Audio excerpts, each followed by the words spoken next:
Bismillahirrahmanirrahim. Assalamu alaikum. It's me, Dr. Kasidi, and today we are going to discuss about an organ that name as spleen.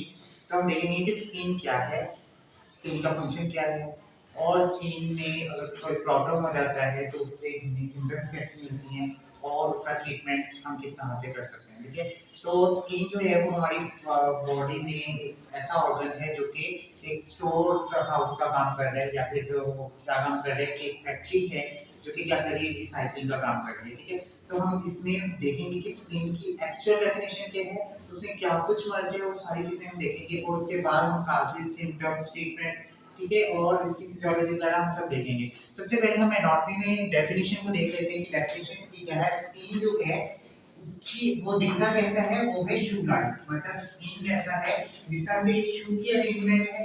ठीक है, शू की arrangement जिस तरह से है, spleen की भी अरेंजमेंट वैसी है। मैंने इसको शू फॉर्म में बनाया, लेकिन एक्चुअल में ये किस फॉर्म में है, इसको अगर हम इस तरह से, ठीक है, मतलब ये किडनी की तरह का रूप बन गया है, लेकिन इसमें देखिए इस तरह से, और ये जो है ये यहाँ पे आर्टरीज और वेन्स हैं। स्प्लीन इस तरह का एक ऑर्गन, मतलब इसका ये किस तरह से दिख रहा है, शू लाइक है। जिस तरह से एक जूता होता है उसी तरह का एक लुक दे रहा है। मैंने उसको आपको जूते की शक्ल में उसको बना के दिखाया कि उसका लुक कैसा आ रहा है, फिर मैंने उसको सीधा करके बताया ये एक तरह से देख लें जैसे किडनी का लुक आ रहा है, इसी तरह का लुक दे रहा है, लेकिन ये किस तरह का है, रेडिश पर्पल इन कलर है। अब इसका कलर कैसा है, रेडिश पर्पल कलर है, और ये डेवलप कहां पे हो रहा है, सेप्टिक पार्ट में हो रहा है, डोर्सल जो है मीजोगैस्ट्रियम में। किस एरिया में, यहाँ पे ये कहां पे डेवलप हो रहा है, develop in the septic part of the dorsal mesogastrium. ठीक है, और ये क्या करता है, ये इम्यूनिटी बिल्डअप है, मतलब कि ये इन्फेक्शन के अगेंस्ट जो है वो फाइट करने में हेल्प करता है। ठीक है, इसके बाद ये क्या है, एक वस्कुलर ऑर्गन है। ठीक है, इसकी जो वस्कुलर वैसे तो वो थ्रू आवर बॉडी जो है वो फैली हुई है। ठीक है, और क्या है, ये इसके मल्टीपल ओरिजिन्स हैं। हमने अभी देखा है इसके मल्टीपल ओरिजिन्स होते हैं, मतलब मोस्टली ये कुछ इस तरह का लुक दे रहा होता है। और क्या है, ये लिम्फेटिक सिस्टम को डेवलप करता है, मतलब इसमें नोड्यूल्स जो बनते हैं वो सब नोड्यूल्स बनाकर फिर आगे जो है स्प्लीन अपना फंक्शन परफॉर्म करती है। ठीक है, तो हम स्प्लीन की प्रॉपर डेफिनेशन देख लेते हैं। It is a shoe like structure, reddish purple in colour, divided in the central part of the dorsal mesogastrium. It is immunity buildup और वस्कुलर ऑर्गन, और इट हैज मल्टीपल ओरिजिन, और also it is a lymphatic system is called spleen. ठीक है, तो ये proper definition. लेकिन हम अगर शॉर्ट फॉर्म में इसको करते हैं, हम क्या करते हैं, it is shoe like reddish in colour, found in और या develop in the central part of the mesogastrium. इतनी सी बात करके हम इसको कॉल्ड स्प्लीन कर देते हैं। लेकिन मेनली अगर हम इसकी डेफिनेशन देखें तो वो प्रॉपर्टी कहां तक आ रही है, till the lymphatic system.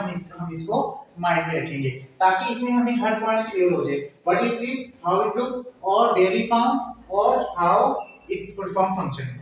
Definition से सारी बातें क्लियर हो जाती है। ठीक है, ये थी हमारे पास डेफिनेशन ऑफ स्प्लीन। ठीक है, अब हम देखते हैं इसकी लोकेशन कहां है, वेयर इट फाउंड। ठीक है, तो ये होता है 9th to 11th रिब में। कहां पे ये पाई जा रही है, लेफ्ट साइड पे। ये कहां पाई जा रही है, 9वीं से 11वीं रिब के दरमियान तक होता है, और जो है ये लेफ्ट हाइपोकॉन्ड्रियम है। इससे क्लियर हो गया कि ये लेफ्ट साइड की है।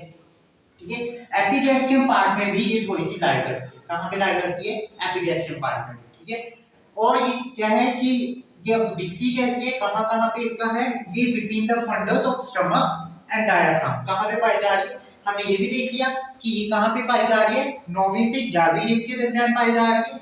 थोड़ा सा हिस्सा इसका कहां पे है, जो है हाइपोकॉन्ड्रियम में है, और थोड़ा सा हिस्सा इसका कहां लाई कर रहा है, एपिगैस्ट्रियम पार्ट में, और कहां पे है, स्टमक और डायफ्राम। ठीक है, स्टमक का फंडस है, फंडस से शुरू होकर कहां तक जा रही है, डायफ्राम तक का। ठीक है, अगर देखा जाए तो ये अगर लीवर का, अगर मैं साइज दूं, मतलब ये लीवर का लुक है, तो यहां पे ही इसका जो है ये स्प्लीन का पार्ट शुरू हो जाए। ठीक है, अगर हम अल्ट्रासाउंड इमेज में देखें, स्कैनिंग में देखें, तो तकरीबन इनके लोब्स में हल्का सा जो है गैप होता है, अदरवाइज ये दोनों इस तरह से नजर आ रहे होते हैं, मतलब करीब करीब। ठीक है, जिस तरह से लीवर का ये वाला पार्ट हमें नजर आ रहा होता है, ये वाला लोब, इसी तरह से स्प्लीन का पार्ट भी नजर आ रहा होता है। ठीक है, तो ये है हमारे पास लोकेशन। अब हमारी दो चीजें क्लियर होगी, first one is definition, second one is location. ठीक है, अब हम देख लेते हैं कि इसका साइज क्या है। नॉर्मल साइज कितना है, ये नॉर्मल साइज अडल्ट में कितना है 12 सेंटीमीटर लॉन्ग है, थिकनेस कितनी है 5 सेंटीमीटर है और विड्थ इसकी कितनी है 7 सेंटीमीटर, ठीक है। लेकिन हर इंसान में, ठीक है, इसका साइज और वेट वेरी करता है, ठीक है, मतलब वो मुख्तलिफ होता है। ये आपको एक नॉर्मल पर्सन, ठीक है, ना कि बहुत ज्यादा हेल्दी है ना बहुत ज्यादा स्लिम है, उस हिसाब से आपको एक नॉर्मल रीडिंग दी गई। अब जो है अगर तो पर्सन वेरी है तो इट मींस के ब्रेन का साइज भी वेरी हो सकता है, ठीक है। तो ये था हमारे पास साइज आ गया। अब हम देख लेते हैं कि फिजियोलॉजी क्या है, मतलब ये फंक्शन कौन कौन से परफॉर्म करती है। तो फंक्शन इसका क्या है, ये फाइट करती है अगेंस्ट जर्म्स, ठीक है, मतलब ये एक तरह से समझ लें कि ये प्रोटोकॉल दे रही है हमारी बॉडी को, क्योंकि ये क्या है, इसमें लिम्फेटिक सिस्टम है और जितने भी लिम्फ नोड्स होते हैं वो क्या करते हैं, सिक्योरिटी गार्ड होते हैं, वो प्रोटेक्शन दे रहे होते हैं। तो मेन इसके फिजियोलॉजी में क्या है कि ये फाइट करता है अगेंस्ट जर्म्स। अब अगेंस्ट जर्म्स ये फाइट क्यों कर रहा है, डब्ल्यूबीसी इसका काम है, ठीक है, आरबीसीज को रिसाइकिल करना इसका काम है, प्लेटलेट्स इसमें बन रहे हैं, ठीक है। तो मतलब ये एक तरह से जितनी भी हमारी बॉडी के ब्लड सेल्स होते हैं वो सभी अपनी स्प्लीन जो है अपने अंदर स्टोर कर दैट रिसाइकिल करती है, ठीक है। इसमें एक बात क्लियर कर दूं कि इसमें जो डब्ल्यूबीसीज है ना, वो समझिए कि इसमें एक पॉइंट है, उसी से ही डब्ल्यूबीसीज जनरेट होते हैं, लेकिन आरबीसीज को ये क्या कर रही है, रिसाइकिल कर रही है। आरबीसीज को क्या कर रही है, रिसाइकिल कर रही है, प्लेटलेट्स को रिसाइकिल कर रही है, ठीक है। तो अब ये क्या कर रही है, कंट्रोल कर रही है लेवल ऑफ ब्लड सेल कि डब्ल्यूबीसीज की क्वांटिटी को इक्वल रखना है बॉडी में आरबीसीज को और प्लेटलेट्स को, ठीक है। अब ये क्या कर रही है, ये करती है स्क्रीन करती है ब्लड को, मतलब फुल ऑन स्क्रीनिंग में लेके आती है। देन ये क्या करती है, रिमूव कर देती है ओल्ड सेल्स को या फिर डैमेज सेल को। समटाइम क्या होता है, ये हमें अगर कोई चोट लग जाती है तो वहां पे क्या हो जाता है, डेड मटेरियल, मतलब कि वहां के सेल डेड हो गए, उन सबको ये क्या करेगी, रिमूव कर देगी। इसका सारे का सारा काम स्प्लिन का क्या है कि इसे फुल बॉडी को स्कैनिंग में लेके आना, फुल बॉडी के ब्लड को स्कैनिंग में लेके आना। स्कैनिंग में लेके आने के बाद ये क्या करेगी, उसमें से जो भी ओल्ड है या डैमेज्ड है सेल उसको क्या कर देगी, रिमूव कर देगी, ठीक है।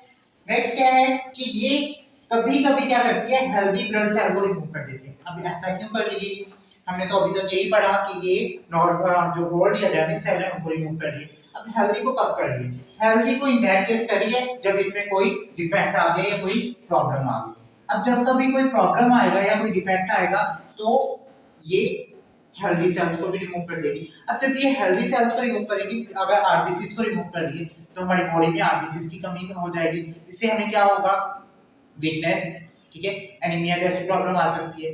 अगर डब्ल्यूबीसीज कम हो गए तो हमारे जो है डब्ल्यूबीसीज कम होंगे तो इम्यूनिटी भी नहीं बनेगी, ठीक है।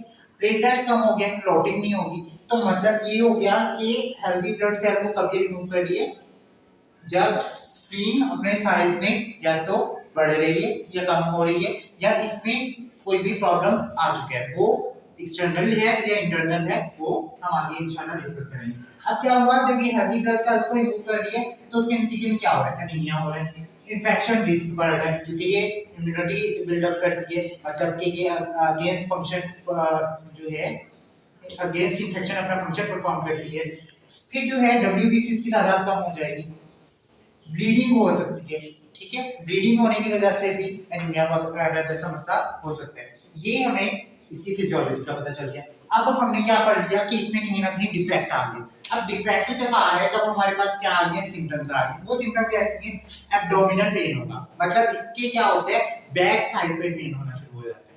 स्प्लीन में अगर कहीं प्रॉब्लम है, अगर आप उसको टच भी करेंगे तो उसमें जो है ट्रिगर जो है इस तरह से प्रेशर होगा, टेंडरनेस होगी, ठीक है, इस तरह का प्रॉब्लम हो सकता है, ठीक है। इसके बाद उसको फैटीग हो सकती है, फैटीग जैसा प्रॉब्लम हो सकता है, एनीमिया हो सकता है, वेट लॉस हो सकता है और इसके साथ ब्लीडिंग और इन्फेक्शन।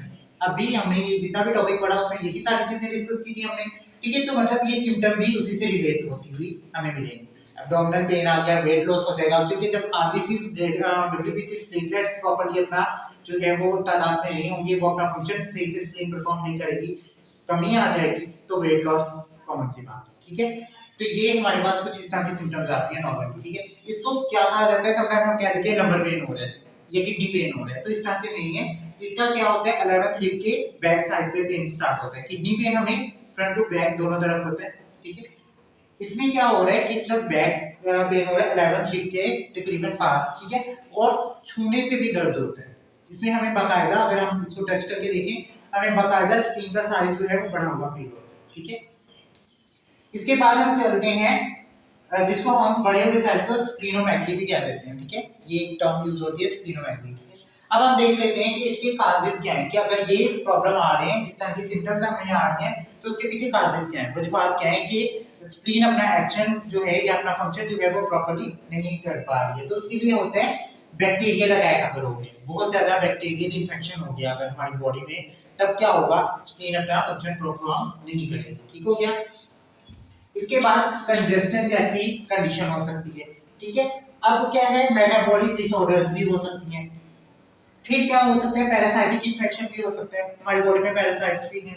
ठीक है, अच्छा जी, और कोई आर्टिफिशियल प्रेशर या एक्सटर्नल प्रेशर अगर हो गया है स्प्लीन पॉइंट पे, मतलब कि उसकी आर्टरीज या वेन्स पे प्रेशर बढ़ गया, उस प्रेशर के बढ़ने की वजह से क्या हो गया कि वो आर्टरीज या वेन्स जो है जो फ्लो का काम कर रही थी, अब उसमें ब्लॉकेज आ गई। ब्लॉकेज आने की वजह से क्या हो गया, स्प्लीन को अपना प्रॉपर जो मटेरियल चाहिए वो नहीं मिल रहा है, तो उसकी वजह से क्या हो सकता है, स्प्लीनोमेगली। ठीक है, काजेस पता चल गए हमें, ये मेन काजेस थे। ठीक है, अब हमें उसके बाद पता चलना चाहिए कि स्प्लीन में प्रॉब्लम किस तरह के आ सकते हैं। स्प्लीन में प्रॉब्लम आ सकता है कि स्प्लीन पेन कर सकती है। ठीक है, इसके बाद इनलार्ज स्प्लीन हो सकती है या फिर रैप्चर्ड स्प्लीन हो सकती है। अब रैप्चर्ड किस तरह से हो गई, कोई भी एक्सीडेंटल वे से, ठीक है, या सडन जो है जर्किंग से, किसी भी वजह से अगर हमें होता है तो उसमें क्या होगा, स्प्लीन का पेन स्टार्ट हो जाएगा।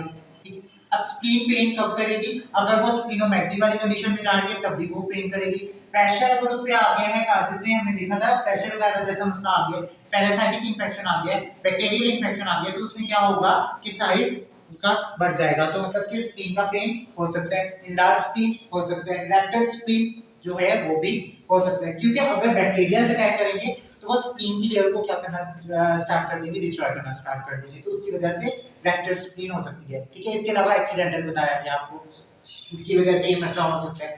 अब हम देख लेते हैं कि ट्रीटमेंट या फिर हम इसको डायग्नोस कैसे करते हैं।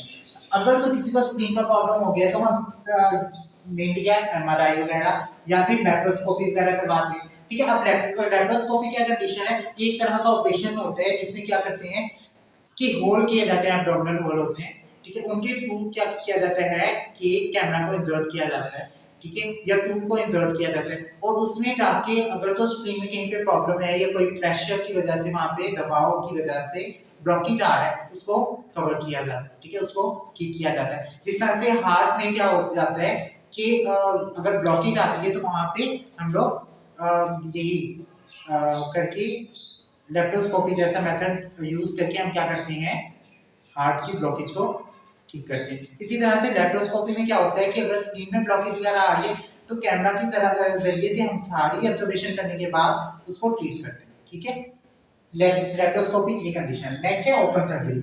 ओपन सर्जरी में क्या किया जाता है, ओपन सर्जरी करके अगर तो स्प्लीन को रिमूव करना हो तो रिमूव करते हैं, या फिर जिस तरह से लीवर में होता है कि इसके दो लोब्स हैं, अगर तो मतलब एक लोग फंक्शन परफॉर्म नहीं कर रहा होता है तो हम उसको जो है पार्शियल, जिस तरह से हम कह देते हैं पार्शियल, उसकी सर्जरी कर देते हैं। इसी तरह से जो है स्प्लीन में भी क्या होता है, पार्शियल सर्जरी कर दी जाती है।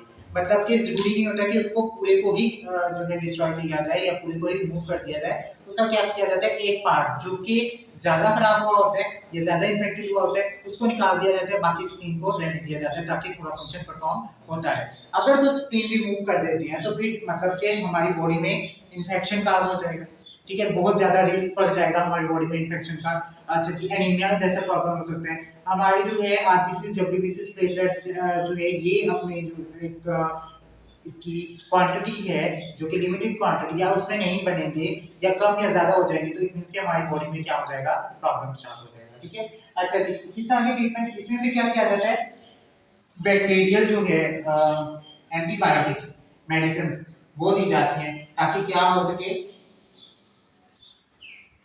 साइज अगर बढ़ गया मतलब कि स्वेलिंग वगैरह हो गई है तो एंटीबायोटिक्स वहां पे एक्शन करे और जो है बैक्टीरियल अटैक के खिलाफ लड़ सके। अगर तो कोई जो है चोट वगैरह लगने की वजह से रैप्चर वाली कंडीशन हो गई है तो सिम्टम बेस पे इसका ट्रीटमेंट किया जाता है। इसी तरह से अगर होम्यो की बात की जाए, होम्यो ट्रीटमेंट में भी सेम वही कंडीशंस होती हैं। सिम्टम बेस पे जो है स्प्लीनोमेगली जैसी कंडीशन को या रैप्चर्ड स्प्लीन को या स्प्लीन पेन को कवर किया जाता है। उसमें नेटोम्योर हो गया, कोकिया हो गया, कैफीन हो गया, इस तरह की मेडिसिन देकर क्या किया जाता है, स्प्लीनोमेगली जैसी कंडीशन को कवर किया जाता है। तो ये थी स्प्लीन, जिसके बारे में हमने सब कुछ देखा कि इसमें किस तरह की कंडीशंस हैं, कैसे कैसे इसमें प्रॉब्लम्स आते हैं, किस तरह की सिम्टम्स हैं, और हमने किस तरह से इसको वेरी करना है किडनी पेन और स्प्लीन पेन में। तो वो सारी कंडीशंस आज हमने डिस्कस की। इसके बारे में अगर कहीं पे भी कोई भी कॉम्प्लिकेशन है तो आप कमेंट सेक्शन में पूछ सकते हैं।